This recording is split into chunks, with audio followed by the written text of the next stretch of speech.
Good afternoon, everyone.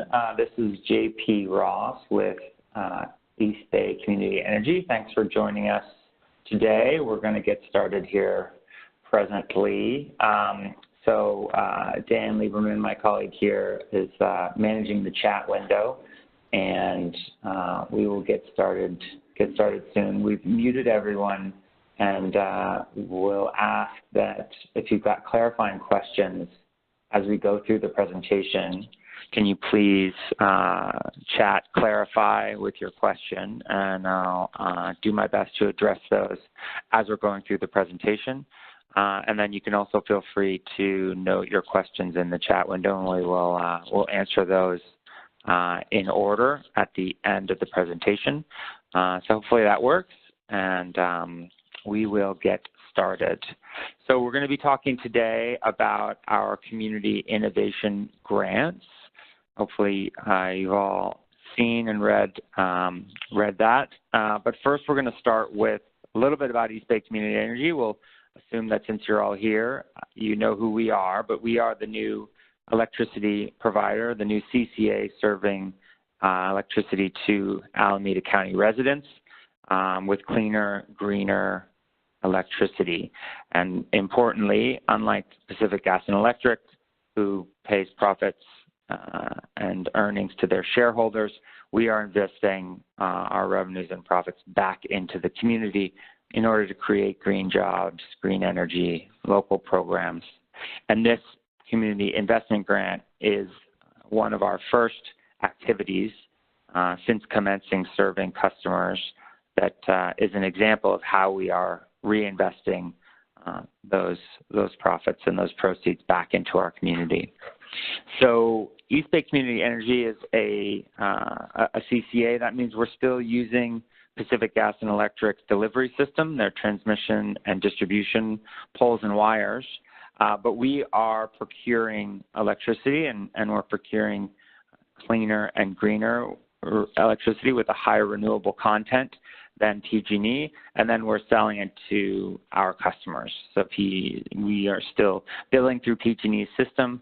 You all may know you are still getting a PG&E bill, but unlike a normal PG&E bundled customer, there's an additional page on the back of the PG&E bill that is for East Bay Community Energy's generation charges. And a slightly confusing element is that PG&E still bills customers for the full rate and then actually subtracts out their generation charges, and then we rebill, or we bill for those generation charges and bill those at a lower rate. So it's greener and cleaner and more affordable than PG&E. So hopefully you're all familiar with that, and this is review. But our service territory comprises Alameda County. So we're serving all of Alameda County except for the city of Pleasanton, the city of Newark, and the city of Alameda. So that's 12 jurisdictions that we're currently serving. And this community innovation grant is really available to people serving, organizations serving activities within our service territory. So the Community Investment Grant is one critical element of our local development business plan. So our local development business plan is a collaborative effort that came out of EBCE and our community stakeholders. It was developed over a long time period with many stakeholder input opportunities. And one element highlighted here in yellow during our stage one, which is really a 3-year period that we are commencing now, is our Community Investment Fund. So that Community Investment Fund was originally identified as 3 tranches, 3 channels of about $150,000 each that would all be meant for reinvesting into our community. In this year, this fiscal year, which proceeds until the end of June 2019, we are starting with one of these grant tracks, and the grant track we're starting with is our community innovation grants, which is what you're all interested in participating in. And I'll note that this is not a one-time effort, we will plan to continue these grant solicitations on an annual basis. This is the first one, but we will plan to have another one in 2020, and we will also plan to launch our energy innovation grants as well as our government innovation grants. And you're welcome to certainly look through the LDBP to see what else is in there. There's a lot of interesting programs that we are commencing with now and planning to roll out next year, and this is just one element of that. So the community investment funds are highlighted in our local development business plan. This slide deck is available, and all these resources will be available. But we are really focusing now on this innovation grant, and that's to provide the community the opportunity to pursue projects and programs that are delivering benefits to our residents and customers that address energy-related environmental issues. And so there's many examples of those. Some of them have been highlighted in the local development business plan, such as community shared solar, like identifying opportunities for community shared solar or customers or locations, looking at energy conservation and energy efficiency projects and benefits, or projects really designed to deliver health benefits or increase well-being of residents in Alameda County. We will also consider activities around workforce development efforts for disadvantaged or displaced workers. And overall, as you'll note from the scoring criteria, projects that have benefits for disadvantaged communities are certainly going to be prioritized in the scoring as we are evaluating the projects that come in. So we'll go over the grant details. So this year we are allocating $160,000 for this grant solicitation. Grants can apply for funds up to $40,000. So we'll plan to accept 4 grants, but we will see what the community-based nonprofits come to us with before we know exactly.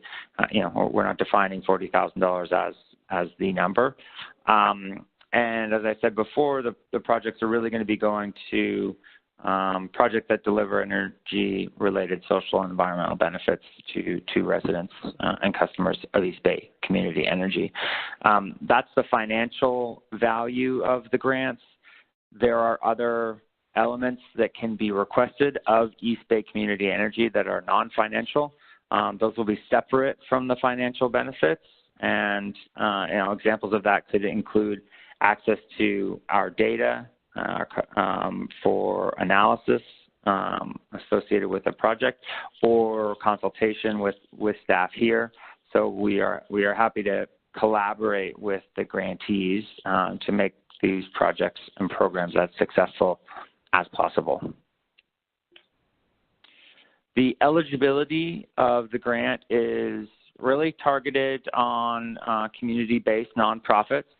So as part of the application, we do want to see a 501c3 or C4 or C5 status or other supporting documentation substantiating nonprofit status.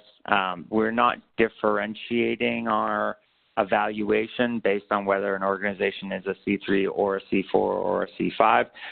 All of those will be evenly weighted. And the physical office of the applicant does not need to be within Alameda County, but the benefits of the project or program should accrue to residents within Alameda County. We really do want to focus on new programs, but if there's existing projects or programs that are underway where this grant can be utilized to fund a new activity, then that is certainly something that we will contemplate and evaluate. We just want to know what it is that's new that these funds are actually supporting. So the objectives are fairly clearly weighted in our scoring criteria. So we have primary objectives, which are necessary for all projects, all applicants. The primary benefit within that is the community benefit. So 50% of the weighting for any applicant is related to the delivery of local environmental related benefits to our targeted communities. In some of the examples that are listed here.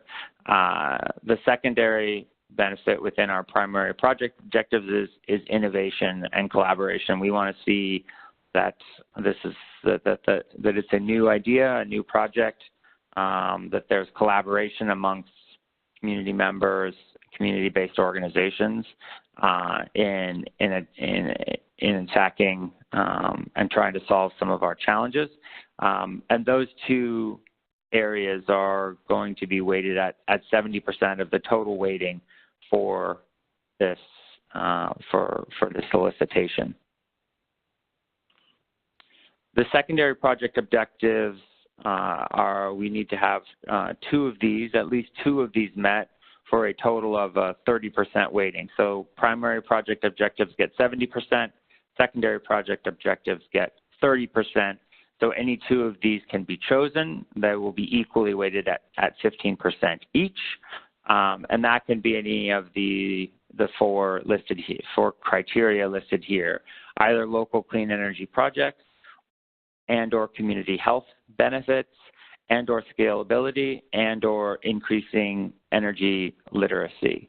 So this is a very wide-ranging solicitation, and organizations are welcome to come to us with things very detailed, like identifying particular renewable energy project locations or project recipients, to increasing energy literacy around renewable energy or clean energy or things like that. So it can be very technical and it can be very community-based, and there's a wide range of opportunities in between those two bookends. So what we are most interested in is opening up the opportunity for nonprofit community-based organizations to come to us with good ideas that you think we can help to address some of the challenges that we face in our communities. And lastly, we've got project requirements. So we definitely need to make sure that the project and the organization that is proposing that project are capable of delivering on the goals, and that the impacts are local and measurable. We want to know what is intended to be done and how we're going to measure those impacts and how enduring will they be, so that we can ensure that the dollars that we're spending are really going to be delivering those benefits long-term back into our communities. So the timeline for the grant, it was issued on the 18th of April. Today we are now hosting the webinar, and we'll hopefully be clarifying this to you. And then we will be expecting applications on the 10th of May. We've got one board member, one community advisory committee member, and one staff member here who are on the grant committee. We will be evaluating all of the submissions during the middle of May, and then the planned awardee date is the 24th of May, so that we can then commence with issuing grants and getting moving on the projects. The application form is an electronic application. We have issued it on the website. It's available here as well. It's a Google form. We've tried to make it not overly complicated or onerous. We definitely want to make this application open to any participant who has a good idea or project that they want to submit to us. This is a fairly straightforward application process. Our recommendation is that if you're going to apply, you make a copy of the informal application that's linked here as a Google form, and then save it, and then copy and paste your responses back into the e-form so that there's no risk of loss of data as you're going through the application process on Google Forms, which our experiences have indicated at times can be a little glitchy, so we don't want anybody to lose good information. So please go ahead and make a copy of it so that you don't waste any work and we get your best work. And if anybody has any questions or needs access, if you do not have a Gmail account, which is necessary to utilize the Google form, you can always download the application and send a copy to me, JP Ross, and my email address is here, jross@ebce.org, and we'll take that manual submission. So we've got our community grant website up. All this information is on the page, and this presentation will be posted there as well. And you can always email me if you have any questions, jross@ebce.org. So that's what we have for the presentation today, and now I'm happy to answer any questions. All right, so I've got a question. If you're not a registered nonprofit, a 501c3, and a collection of interested community members, can you apply for a grant, or do you need to have a sponsoring nonprofit come on board? In this case, we'd need to have a sponsoring nonprofit. We're not really planning to issue a check to individuals. That needs to be issued to an organization.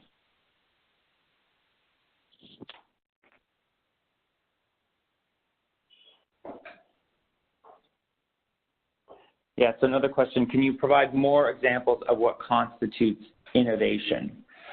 So innovation is obviously a fairly broad term. We'd like to see things that are new, that are delivering benefits to our constituencies. So I can't say that there's a strict definition there, but I think the inverse is sometimes helpful. If there's existing projects, existing activities or examples, certainly in Alameda County, that are taking care of a particular problem already, then we would be less inclined to fund that than we would be something that is a project or program that is not currently being carried out in Alameda County.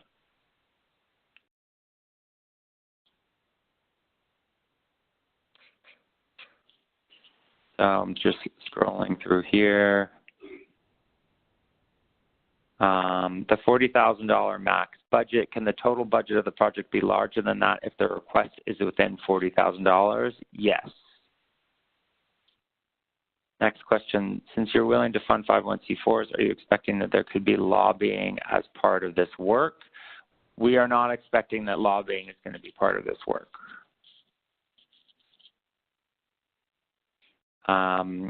Is a cooperative considered a nonprofit?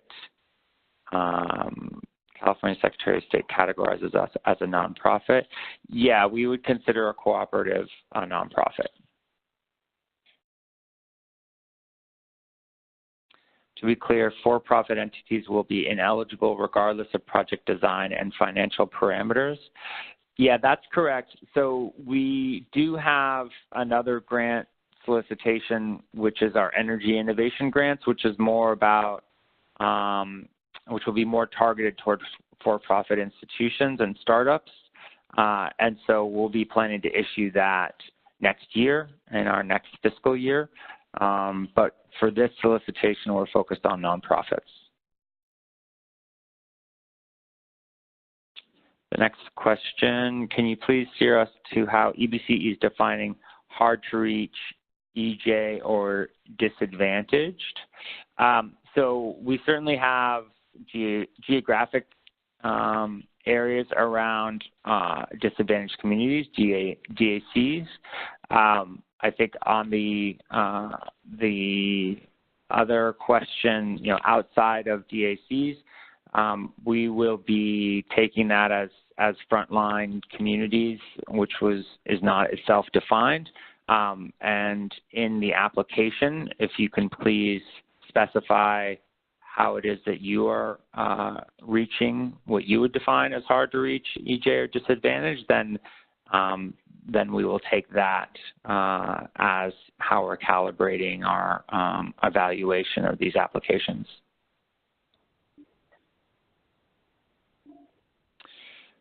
So the next question, could a grant be used to help low-income HIV-positive patients to pay their energy bills? We are certainly looking at energy bill reduction and ability to pay as a part of this solicitation, as well as reducing disconnections. So that is certainly a possibility. It would depend on how the project is. If this is a grant to pay down bills, it's something we would evaluate. Next question, may a city in Alameda County and a part of a CCA participate? I think that you're asking if a city itself can participate. I'm not sure. That probably falls within our, we have another grant solicitation, again, which is for cities, and that would likely fall under that grant solicitation. Is a city considered a nonprofit? No, a city is not considered a nonprofit. Next question, would you consider a project that doesn't have immediate community benefit but designs a scalable solution for EV charging that will help lower income populations if when it is deployed at scale, hopefully in conjunction with EBCE? Yes, we need to understand what the planned community benefit is and when that community benefit would occur, because we do want to have measurable benefits to our communities associated with this grant. So I think that would fall within the grant solicitation, and as noted, scalability is one of our secondary criteria. So we would like to see projects that can come in that can be scalable. So yeah, that would apply. The next question, could grant be used to provide an innovative approach to fuel switching from gas to electric for a nonprofit office? Yes, so building electrification is, I think, what you're talking about here. That is something that we would evaluate.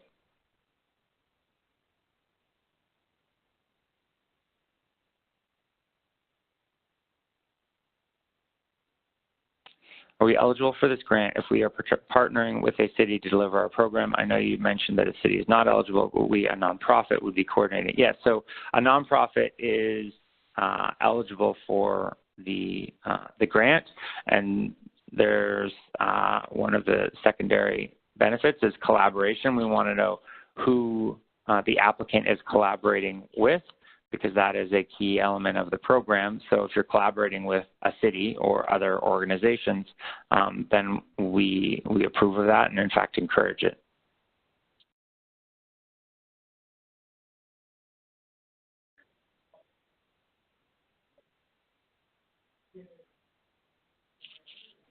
All right, if there's any other questions that I didn't answer, please post it again, because I might have lost it in train. But that's the last question I've got.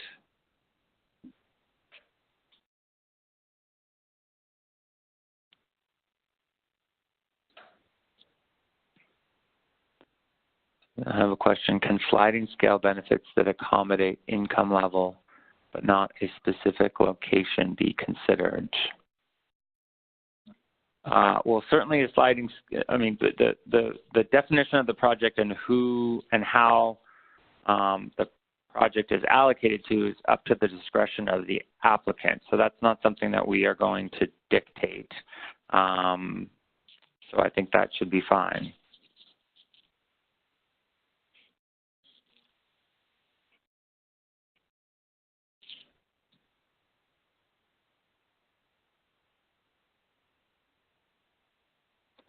All right. Well, hearing no or seeing, oh, here we go.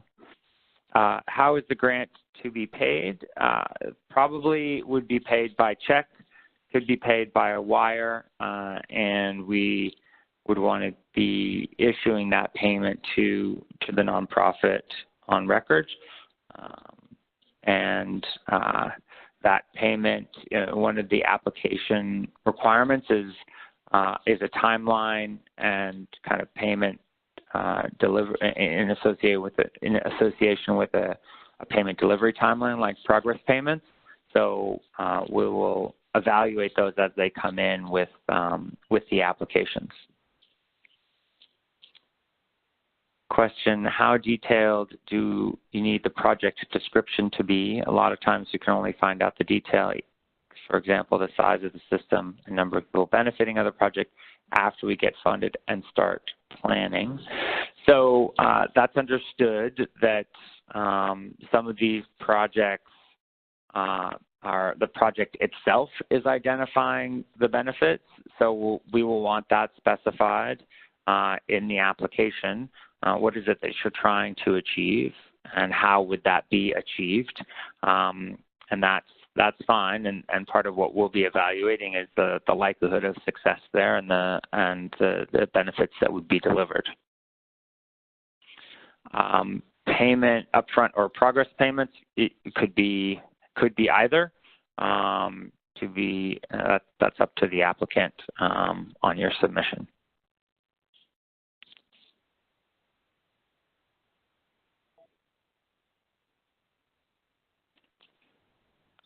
Here's another question. Can additional materials be provided to support the application, such as drawings, letters of support, etc.?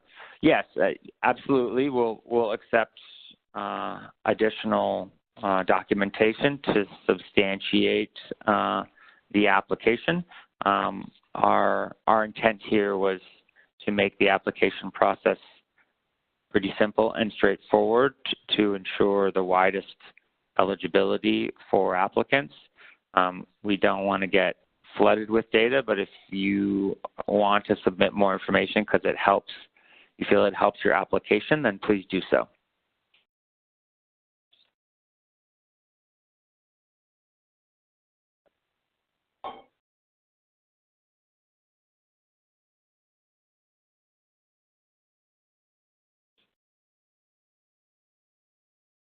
All right, still waiting for new questions. We'll give it a couple minutes. Are indirect costs eligible budget items? Can you clarify what you mean by indirect costs?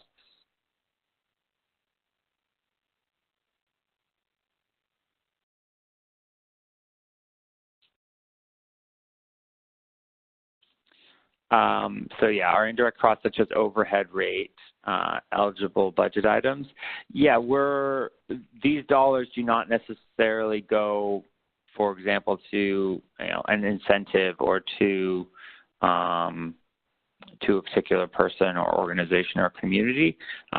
So we want to see those budgeted items in the proposal so we know where the dollars are going.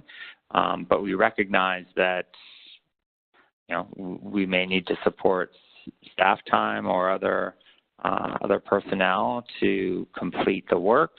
And so, yeah, indirect costs are certainly eligible within reason.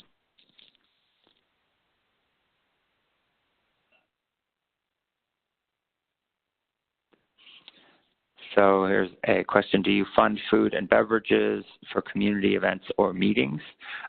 Yeah, again, we're not going to be too strict on where these dollars are going. We're expecting that you know what needs to be done to complete complete the project or program. And, if that means meeting with communities and community members and helping organize those events, it's always helpful to have food and beverages, then those are the types of things that are eligible expenses.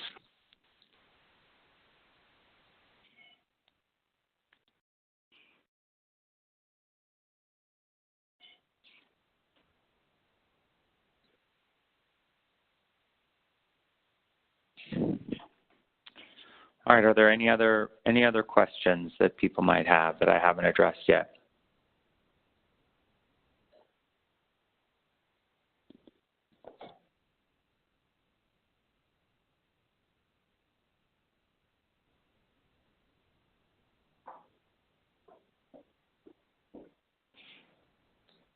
Marge, I see the start of a question, but it doesn't look like there is. If we want to send additional materials, just email them. Yes, please, just email them to me, jross@EBCE.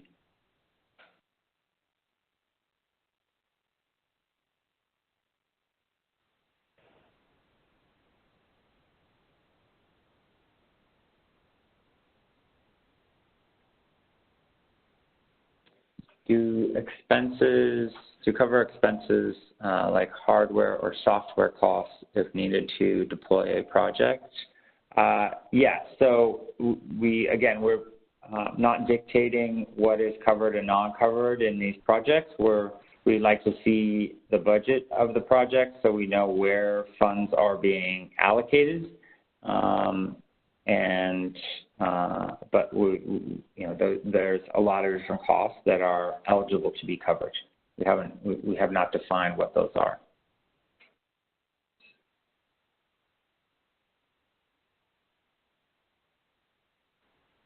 Yeah, and as Sebi says, we can upload multiple documents into the upload form, so you can send over multiple attachments there. Certainly prefer to use them in the form to send their own one location, but if people need to send them to me individually, then we'll accept them that way as well.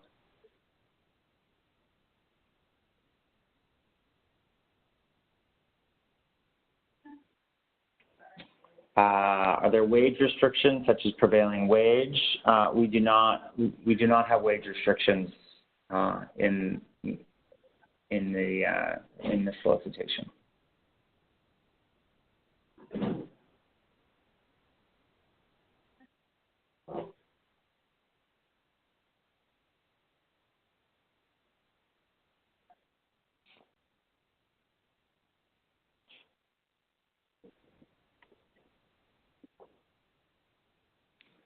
There's a question. Is there any benefit in showing how the funding might leverage other resources? Yes. So the collaborative efforts or leveraging efforts are beneficial. So scalability and collaboration are two key elements that we would like to see. So, if you can show how this project is leveraging other funding or other resources, then that will certainly be viewed positively in selecting.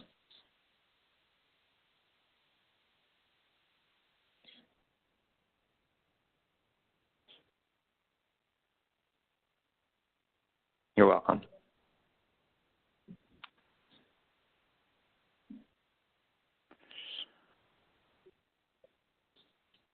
All right, any other questions?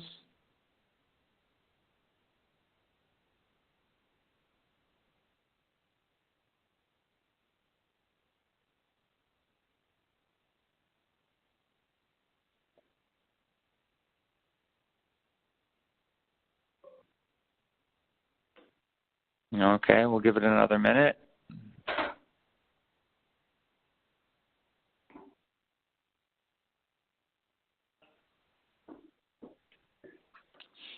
Okay, well, thanks very much for your participation today. If anybody has any questions, you can reach me by email. I'm happy to respond over email or have a phone call if there's something that needs to be worked out in detail. But we really appreciate your participation today and look forward to seeing all the cool applications that you're going to submit to EBCE And really, thank you very much for your participation and interest. And we'll talk to you soon.